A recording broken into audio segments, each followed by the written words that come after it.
Racemic mixture, racemic mixture, racemic mixture और ह्यालाच आपण रेसिमेट म्हणतात. रेसिमेट लिहून घ्या. रेसिमिक मिक्सचर और रेसिमेट, रेसिमिक मिक्सचर और रेसिमेट. Right. So what is racemic mixture and racemate means? Simple आहे. हे बघा पीडीएफ मध्ये नोट्स क्लिअरली लिहून आहे, तिथं बघून घ्या. मी पूर्ण नाही लिहित, तुम्हाला समजायसाठी सांगतो. Equimolar, equimolar, equimolar quantities, quantities of dextroin levoisomers, levoisomers are mixed. तुम्हाला स्टेटमेंट द्यायला आधी स्टेटमेंट लिहा. Mixed. The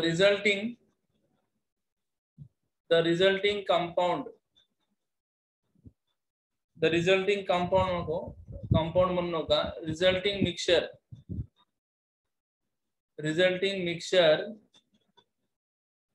is found to be optically inactive. Okay. हे कशामुळे होते म्हणलं तर due to external compensation,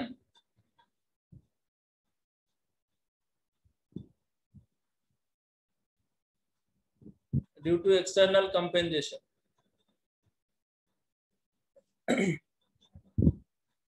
When equimolar quantity of dextroin levoisomers are mixed, the resulting mixture is found to be optically inactive.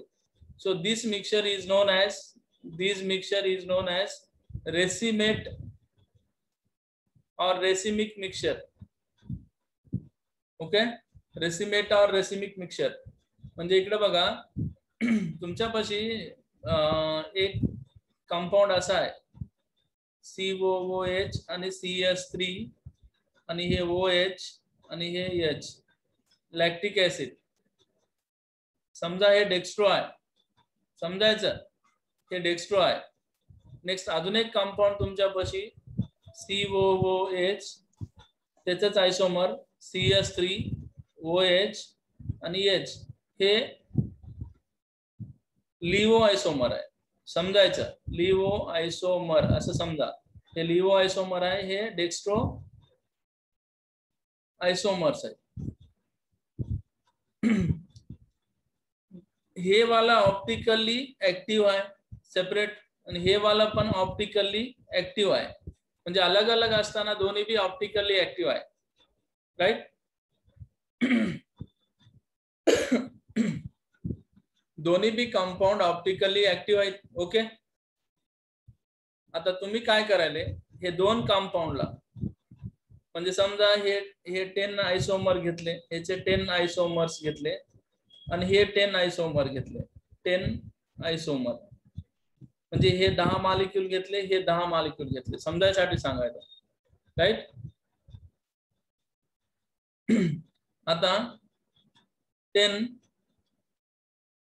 Dextro आयसोमर घेतले तुम्ही आणि 10 लिव्हो आयसोमर घेतले. 10 लिव्हो आयसोमर, 10 dextro आयसोमर, या दोघाला काय केले, मिक्स केले एक कंटेनर मध्ये. एका कंटेनर मध्ये दोघाला मिक्स केले, दोघाला म्हणजे ह्याला बी घेतले आणि ह्यालाही घेतले, मिक्स केले. म्हणजे या मिक्सचर मध्ये दिस इज अ मिक्सचर. तर मग हे जे मिक्सचर आहे, हे मिक्सचर काय झालं, ऑप्टिकली इनएक्टिव्ह झाला. काऊन झाला? कारण ह्या मिक्सचर मध्ये 10 डेक्स्ट्रो मॉलिक्यूल आहेत आणि 10 लिओ मॉलिक्यूल्स आहेत. 10 डेक्स्ट्रो आयसोमर्स आहेत, 10 लिओ आयसोमर्स. म्हणजे 10 डेक्स्ट्रो मॉलिक्यूल्स पीपीएल ला राईट साइड रोटेट करतात आणि हे 10 dextro molecule Leo molecule PPL ला लेफ्ट साइड रोटेट करतात. तर मग हे राईट साइड रोटेट व्हायला, हे लेफ्ट साइड रोटेट व्हायला मिक्सचर एकच आहे, एकाच कंटेनर मध्ये. म्हणजे एक मॉलिक्यूल इकडे रोटेट करायला पीपीएल ला, एक मॉलिक्यूल इकडे रोटेट करायला, तर हे रोटेशन काय होते, कॅन्सल होऊन जाते. सो मग टोटल ऑप्टिकली इनएक्टिव्ह होऊन जाते हे मिक्सचर. त्यालाच म्हणतात, म्हणजे due to right side rotation and due to left side rotation total rotation is cancel होते. ह्यालाच आपण एक्सटर्नल कंपेन्सेशन म्हणतो. External compensation. External compensation. Okay. Next. मग आता it is denoted by DL or plus minus. Racemic मिक्सचरला racemic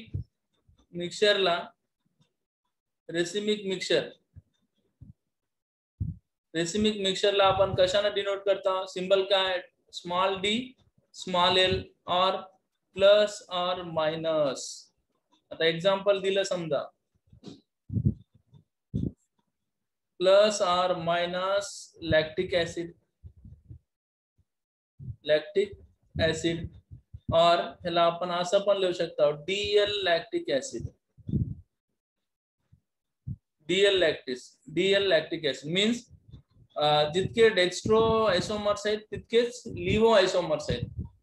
म्हणजे D lactic acid जितके राहणार तेवढेच. म्हणजे इसमें याच्यामध्ये 10D 10L नसा मग 100D 100L स्मॉल एल. म्हणजे जितके डेक्स्ट्रो आयसोमर्स तितकेच लिव्हो आयसोमर्स असेल एका मिक्सचर मध्ये, तर ते मिक्सचर कम्प्लिटली काय होणार? ऑप्टिकली इनएक्टिव्ह होणार. राईट. तर तशा मिक्सचरला काय म्हणायचं? रेसिमिक मिक्सचर और रेसिमेट म्हणतात.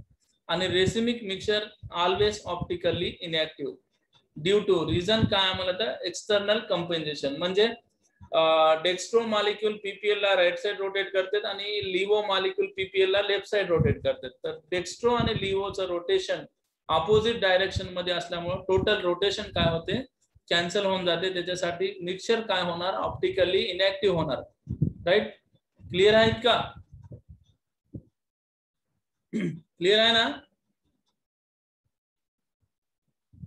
हे बघ, racemic mixture when equimolar quantities of dextro and levo isomers are mixed, the resulting mixture is found to be optically inactive. This is known as racemic mixture or racemate. हे कशामुळे झालं मला तर second point बघा इथं, due to external compensation मुळे झालेला आहे. एक्झाम्पल आपण घेतले, हे बघ लॅक्टिक ऍसिड घेतले, 10 आयसोमर्स डेक्स्ट्रो आणि 10 आयसोमर्स लिव्हो आयसोमर्स घेतले. हे दोन्ही आयसोमर्स 10 डेक्स्ट्रो आणि 10 लिव्हो आयसोमरचं मिक्सचर बनवले. हे बघा, हे मिक्सचर, ह्या मिक्सचर मध्ये 10 डेक्स्ट्रो आयसोमर्स आहेत आणि 10 लिव्हो आयसोमर्स आहेत. तर टोटल मिक्सचर काय झालं? ऑप्टिकली इनएक्टिव्ह झालं. कारण ते 10 डेक्स्ट्रो आयसोमर्स पीपीएल ला राईट साइड रोटेट करतात आणि 10 आयसोमर्स लिव्हो आयसोमर्स पीपीएल ला लेफ्ट साइड रोटेट करतात. तर टोटल रोटेशन काय होते? कॅन्सल. त्याच्यासाठी ते मिक्सचर पीपीएल ला कुणीकडे बी रोटेट करत नाही, म्हणून ते मिक्सचर इज ऑप्टिकली इनएक्टिव्ह झालं. आणि ह्या मिक्सचरला आपण काय म्हणतो? Racemic mixture. ओके. क्लिअर आहे आता? ओके. Next point. आता नेक्स्ट पॉइंट लिहून घ्या. न्यू टॉपिक सुरू झाला आपल्याला इथून. इम्पॉर्टंट आहे, लिहा. Very very important. Nucleophilic substitution reaction sir झाले ना, याच्या आधीच तुम्ही 7 एक्झाम्पल दिले, तेव्हा 6 एक्झाम्पल दिले, पण आपण इथं ऐका, आता तुम्हाला समजते तिथलं इथलं डिफरन्स काय. हेडिंग लावा, nucleophilic substitution reactions. Nucleophilic substitution reactions. Okay, तर बघा, the nucleophilic substitution reactions are classified into 2 types. किती types? 2 types. SN1 reaction and दूसरा SN2 reaction. SN1 reaction and SN2 reaction. Nucleophilic substitution reactions are classified into 2 types. So मग कोण्या basis वर इथं लिहायलो? On the basis of molecularity. On the basis of molecularity. Nucleophilic substitution reactions can be classified into 2 categories, SN1 and SN2, on the basis of molecularity. Sir मग molecularity म्हणजे काय?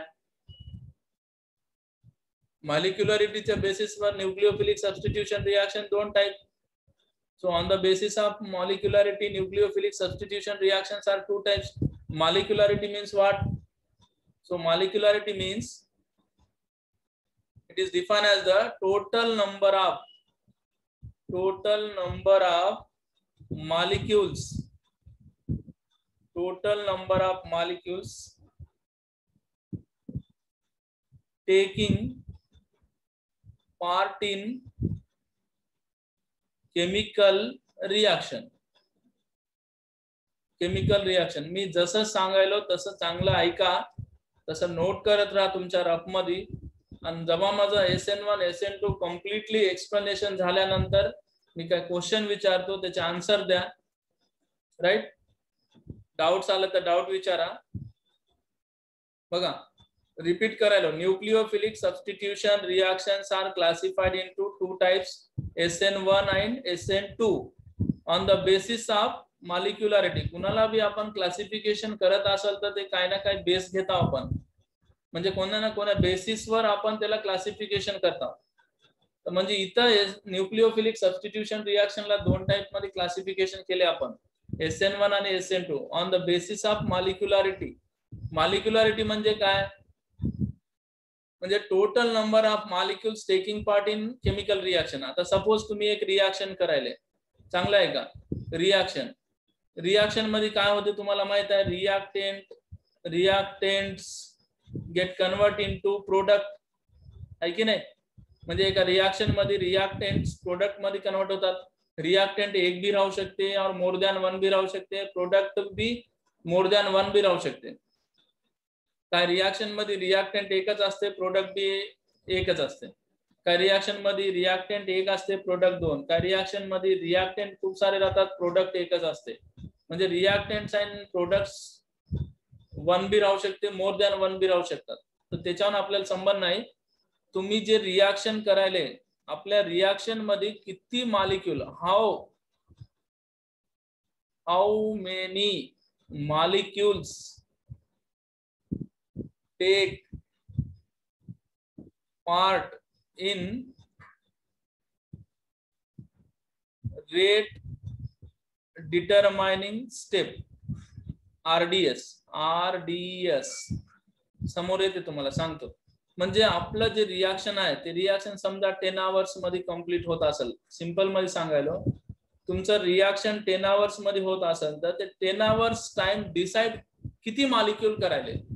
एक मॉलिक्यूलनं ते 10 hours decide व्हायला, की 2 मॉलिक्यूलनं ते 10 आवर्स डिसाइड व्हायला, की 3 मॉलिक्यूलनं ते 10 आवर्स डिसाइड व्हायला. सपोज एकच मॉलिक्यूलनं 10 आवर्स डिसाइड होत असेल तर टोटल रिएक्शनचं स्पीड एकच मॉलिक्यूलवर डिपेंड असल्यासारखं. आणि सपोज तुमचं रिएक्शनचं जे काय टाइम पिरियड आहे ते 2 मॉलिक्यूल डिसाइड करत असेल तर ते रिॲक्शनचं स्पीड दोन मॉलिक्यूलवर डिपेंड आहे. समजलं? ठीक आहे, समोर समोर समजते. एवढं तर क्लिअर आहे ना आता मी सांगितलेलं. NSR दोन टाइप्स आहेत. Nucleophilic substitution reactions are two types, SN1 and SN2. Okay, कोण्या बेसिसवर? मॉलिक्युलॅरिटीच्या बेसिसवर. What is molecularity? Total number of molecule taking part in chemical reaction is called molecularity. Right? Okay है? Yes, okay. काय सांगणार आले, बोल बघायला की नाही? सांगा ना, क्लिअर आहे का एवढा?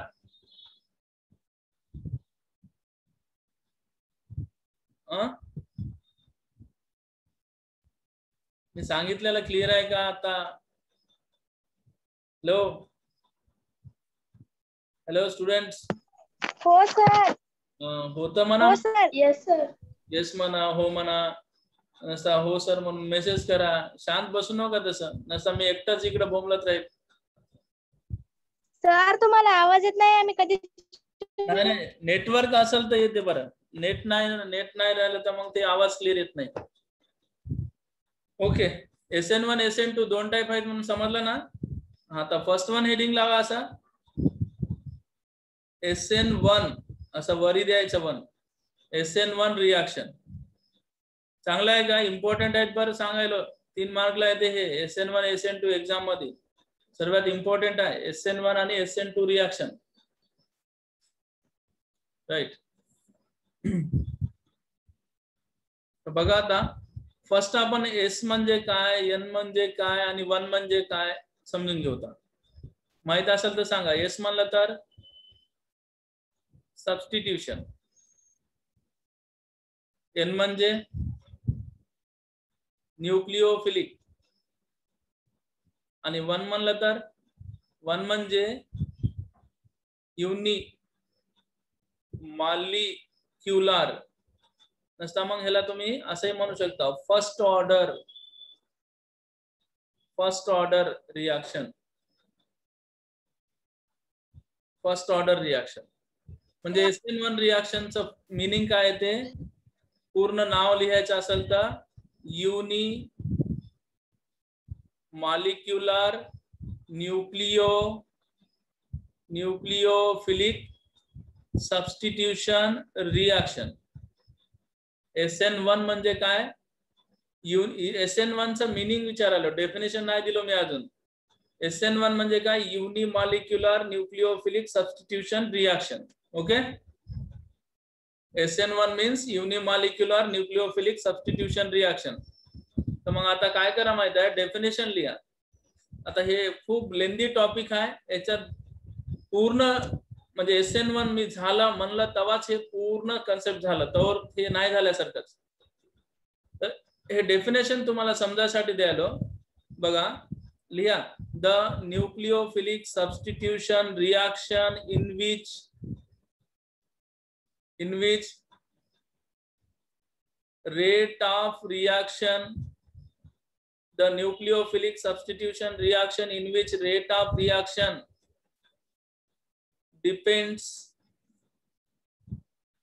only on one molecule.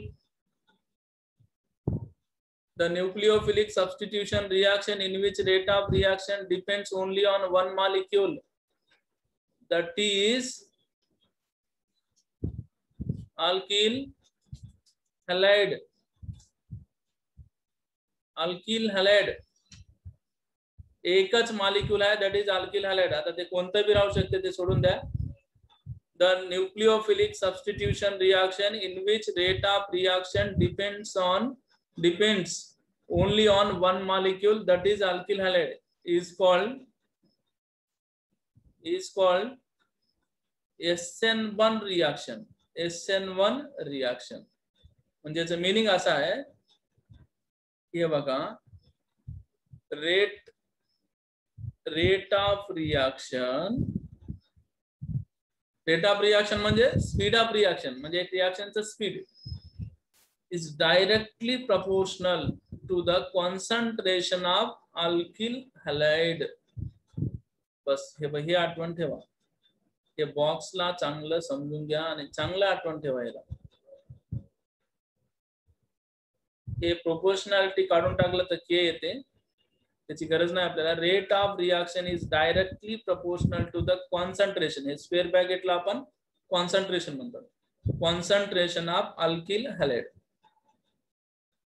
Right. What is SN1 reaction? What is SN1 reaction? The nucleophilic substitution reaction in which rate of reaction depends only one molecule, that is alkyl halide, is called SN1 reaction. Rate of reaction is directly proportional to the only one molecule, that is alkyl halide. म्हणजे तुम्हाला समजायसाठी समजून सांगायला मला तर हे बघा, एक reaction करायला आपण एक न्यूक्लिओफिलिक सबस्टिट्यूशन रिएक्शन करायला.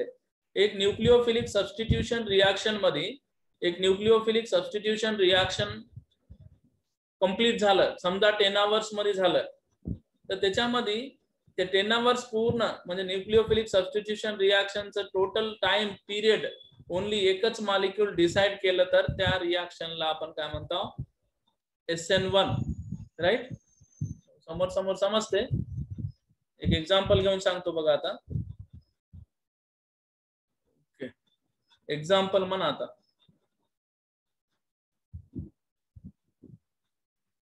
एक्झाम्पल रिएक्शन घ्या. इथं रिएक्शन लिहा.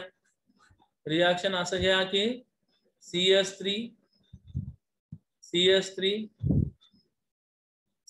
इकडं Br आहे. याचं नाव बी माहित आहे तुम्हाला, tertiary butyl bromide. Tertiary butyl bromide घेतले आणि त्याला तुम्ही वॉटर सोबत हायड्रोलायसिस करायले. कुणासोबत? वॉटर एक्वस KOH ते घ्यायचं नाही आपल्याला.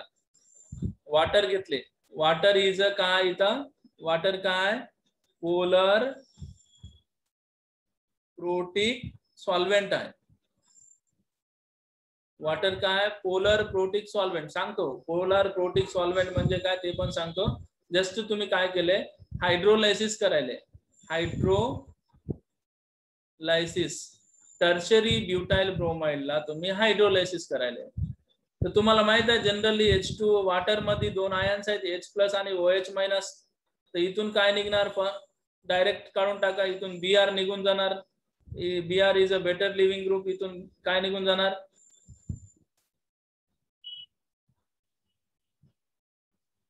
राइट.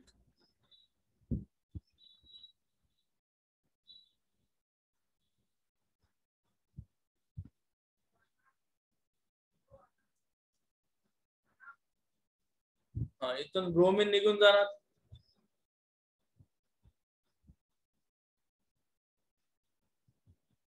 इथून Br निघून गेल्यानंतर तुमचं प्रोडक्ट काय येणार? तुम्ही सांगा. प्रोडक्ट काय फॉर्म होते सांगा? CS3 आणि इकडं पण CS3 आणि इथं काय आलं? OH+ निघलं काय इथून?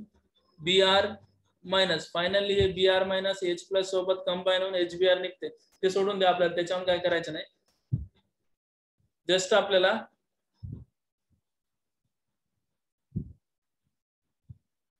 ओके. तर हे आहे तुमचं रिएक्शन. राइट. टर्शरी ब्युटाइल ब्रोमाइडला तुम्ही हायड्रोलायसिस केलं तर तुमचा आन्सर काय? आन्सर काय आलं? इकडं जे फॉर्म झालं हे काय? टर्शरी ब्युटाइल अल्कोहोल आहे. ठीक आहे ना? ते तुमचं रिएक्शन आहे. रिएक्शन. राइट. म्हणजे आता इकडं बघा, याला SN1 काउंट म्हणले ते सांगायलो. SN1 काउंट म्हणले ते सांगायलो. बघा, तुमचं एक रिएक्शन आहे, एक कंटेनर आहे. कंटेनर मध्ये तुम्ही काय घेतले? टर्शरी ब्युटाइल ब्रोमाइड घेतले प्लस आणि वॉटर घेतले. हे सर्व वॉटर आहे. Polar protic solvent. आधी ऐकून घ्या, मेकॅनिझमच्या नंतर ते समजणार. म्हणजे आता तुम्हाला जनरली या रिएक्शन मध्ये किती मॉलिक्यूल इन्व्हॉल्व आहेत सांगा, लवकर सांगा. किती मॉलिक्यूल इन्व्हॉल्व आहेत याच्यामध्ये? किती मॉलिक्यूल दिसायले तुम्हाला? दोनच ना. एक टर्शरी ब्युटाइल ब्रोमाइड एक आहे आणि दुसरं वॉटर आहे. म्हणजे आपलं जे रिएक्शन आहे, in this reaction 2 molecules present आहेत. एक टर्शरी ब्युटाइल ब्रोमाइड आणि दुसरं वॉटर. त्या दोघांमध्ये रिएक्शन होऊन प्रोडक्ट फॉर्म व्हायला ना. चांगलं आहे का? टर्शरी ब्युटाइल ब्रोमाइड आणि वॉटर मध्ये रिएक्शन होऊन तुमचं प्रोडक्ट फॉर्म व्हायला. हे वाला टर्शरी ब्युटाइल अल्कोहोल. आणि समजा की हे रिएक्शन कंप्लीट व्हायला, दिस रिएक्शन हे रिएक्शन कंप्लीट व्हायला तुम्हाला 6 आवर्स लागले. समजा एक एक्झाम्पल घ्यायला मी 6 आवर्स लागले. तर ते 6 आवर्स टर्शरी ब्युटाइल ब्रोमाइड मुळे लागले. टर्शरी ब्युटाइल ब्रोमाइड मुळे लागले की मग और वॉटर मुळे लागले की मग बोथ दोघांमुळे लागलेला आहे. म्हणजे इकडे बघा, टर्शरी ब्युटाइल ब्रोमाइड आणि वॉटर ह्या दोघाला मिक्स करून तुम्ही प्रोडक्ट बनवायले. हे प्रोडक्ट बनवायसाठी टोटल टाइम पिरियड किती लागला? हे 6 आवर्स. समजावं. तर हे 6 आवर्स एक मॉलिक्यूल मुळे लागलं की 2 मॉलिक्यूल मुळे लागलं की मग म्हणजे एक मॉलिक्यूल मुळे, म्हणजे टर्शरी ब्युटाइल मुळे लेट झालं रिएक्शन की मग वॉटर मुळे लेट झालं की मग बोथ. तर हे जे रिएक्शन आहे, हे रिएक्शनचं 6 आवर्स डिसाइड कोण केलं? ओनली 1 मॉलिक्यूल डिसाइड केलं. Only 1 molecule rate of reaction decide केलं. आणि ते मॉलिक्यूल कोण आहे? Tertiary butyl bromide. Tertiary butyl bromide, right. तर बघ, हे आज रिएक्शन झालं तुमचं. रिएक्शन काय? when tertiary butyl bromide hydrolysis with water to give tertiary butyl alcohol. Okay, इतकं क्लिअर आहे? इतकंच आठवण ठेवा. ते SN1 ला SN1 कॉन म्हणले ते अजून समजते. आता बघा मेकॅनिझम बघा. Mechanism. So it is a 2-step process. म्हणजे हे रिएक्शन 2 स्टेप मध्ये झालं. पहिलं स्टेप फॉर्मेशन ऑफ कार्बोकॅटायन. म्हणजे हे बघा, इकडं CH3 आणि इथं पण CH3 आहे आणि इकडं CH3 आहे आणि इथं Br आहे. म्हणजे टेट्राहायड्रल जॉमेट्री आहे या कार्बनची. हे वाला जे कार्बन आहे ना, त्याच्या सराउंडिंग 4 बॉन्ड आहेत ना. sp3 हायब्रिडायझेशन, टेट्राहायड्रल जॉमेट्री आहे. ओके, मग ह्याला काय केलं आपण? फर्स्ट स्टेप मध्ये स्टेप 1 आहे. Step 1 formation of carbocation. म्हणजे इथं काय होते? रिव्हर्सिबल मॅनर आहे.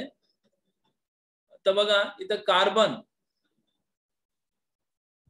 कार्बन आणि ब्रोमिन, म्हणजे कार्बन आणि हॅलोजन मध्ये इलेक्ट्रोनिगेटिव्हिटी कुणाची जास्त आहे? हॅलोजनची जास्त आहे. तर इलेक्ट्रॉन्स कुणीकडे मूव्ह होतात? हॅलोजन कडे मूव्ह होतात ना.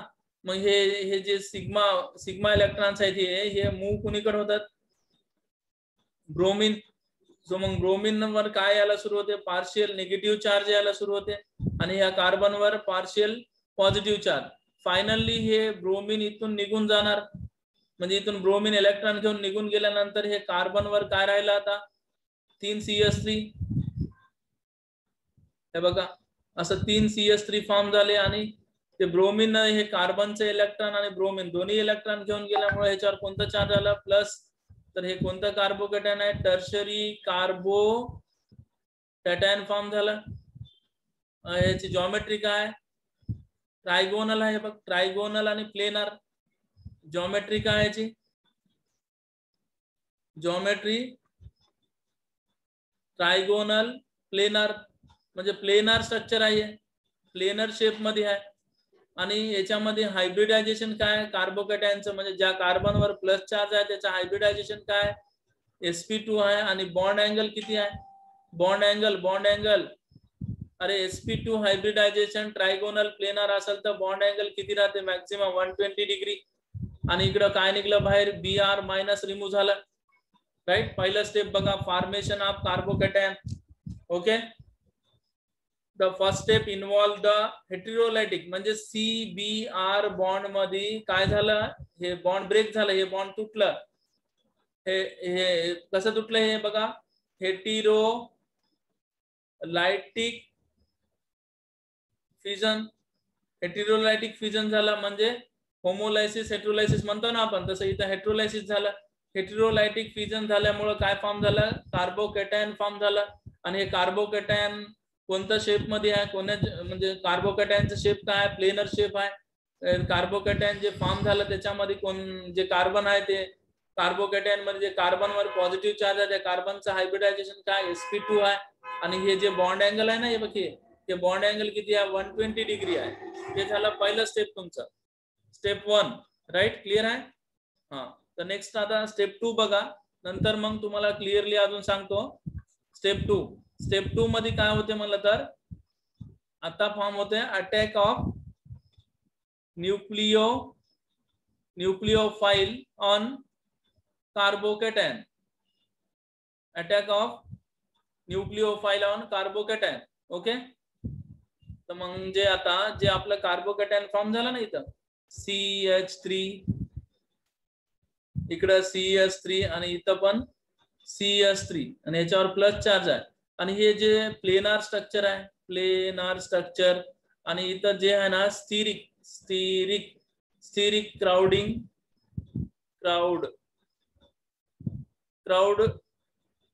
नाही, लेस आहे. स्टिरिक क्राउडिंग लेस आहे इथं. म्हणजे कसा, त्या कार्बनच्या सराउंडिंग बल्की ग्रुप जे आहेत ना, अल्काइल ग्रुप्स दूर दूर आहेत, 120 डिग्री अँगल ना सेपरेट आहेत. मग आता ह्याच्यावर अटॅक कोण व्हायला, इथं H2O. आपलं H2O आहे ना, H2O मध्ये ऑक्सिजन वर काय इथं लोन पेर आहे ना. कार्बोकॅटायन जे फॉर्म झालं त्याच्यावर हे न्यूक्लिओफाइल, H2O ऍक्ट ऍज अ न्यूक्लिओफाइल. हे काय होणार आता, ह्याच्यावर अटॅक होणार. हे ऑक्सिजन वर लोन पेर आहे, हे लोन पेर देऊन ह्याच्यावर अटॅक झालं. समजा अटॅक झाल्यावर काय होते आता बघा इकडं. अटॅक झाल्यानंतर एक मिनिट तुम्ही काय करा, सिंपल याला थोडस आपण नेक्स्ट स्टेप मध्ये घेऊया. Step 2 attack of nucleophile on carbocation. मी तुम्हाला एक सिंपल शॉर्टकट मध्ये सांगतो, ते एक स्टेप वाढते, तसं ते स्टेप वाढण्यामध्ये सांगू आपण, स्टडी करू. हे आहे तुमचं टर्शरी कार्बोकॅटायन. राईट, आता तुम्ही काय करा, OH मायनस घ्या डायरेक्ट. न्यूक्लिओफाइल सर वॉटर घेतले ना, OH मायनस. अरे वॉटर आहे ना भाई, वॉटर जे आहे ना त्याच्यामध्ये 2 आयन्स आहेत, H प्लस. म्हणजे वॉटर बी अटॅक झालं, समजा ज्याच्यावर अटॅक झालं कार्बनवरच अटॅक झाला ना वॉटर, हे H2O जाऊन याच्यावर अटॅक झाल्यावर हे ऑक्सिजनवर कोणता चार्ज येणार, प्लस येणार. मग इथून काय काढून टाकते, H2O H काढून टाकते. H काढून टाकल्यावर राहिलं काय इथं OH, म्हणजे डायरेक्ट OH घ्या ना. तर हे OH जे आहे ना, हे फ्रंट साइड कोण बी अटॅक होऊ शकते. फ्रंट साइड सांगतो तुम्हाला, फ्रंट साइड बॅक साइड काय, आणि हे बॅक साइड कोण बी अटॅक होऊ शकते. दोन्ही पॉसिबिलिटी आहे तिथं, बॅक साइड अटॅक आणि फ्रंट साइड इक्वल प्रोबॅबिलिटी आहे. म्हणजे न्यूक्लिओफाइल सेकंड स्टेप मध्ये काय, OH minus nucleophile has equal probability of the attack on carbocation from front side and back side. The product obtain is equal. म्हणजे हे OH minus जे न्यूक्लिओफाइल आहे, front side कोण बी attack होऊ शकते आणि बॅक साइड कोण बी अटॅक होऊ शकते. तर आपल्याला असे 2 प्रोडक्ट फॉर्म होते, front side back side attack. समजा ते फ्रंट साइड कोण अटॅक झाला समजा, तर हे बघ, हे 3 CH3 तसंच राहणार इकडं, आणि हे OH फ्रंट साइड कोण चालला म्हणजे हे OH ह्या साइडने येणार. नेक्स्ट बॅक साइड कोण म्हणजे OH बॅक साइड कोण आला म्हणजे OH ला ह्या साइडला ठेवा आणि 3 CH3 ला ह्या फ्रंट साइड कोण ठेवा, असं फ्रंट ह्या टाइप मध्ये. तर हे बघ, स्टार्टिंग कंपाऊंड होतं ना आपलं टर्शरी ब्युटाइल ब्रोमाइड, जे कंपाऊंड होतं ना आपलं हेच होतं ना.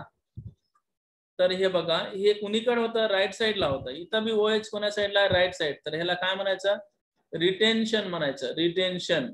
आणि इथं बघा ब्रोमिन आपलं राईट साइड होता आणि हे OH कोण्या साइडला आहे, लेफ्ट साइडला आहे. म्हणजे अपोजिट आहे, म्हणजे इन्व्हर्शन. राईट. म्हणजे रिपीट सांगतो, चांगला आहे का अजून? हे 2 स्टेप मध्ये रिॲक्शन झालं बघा. हे बघा, हे आपलं रिॲक्शन आहे. चांगलं आहे का? हे बघ,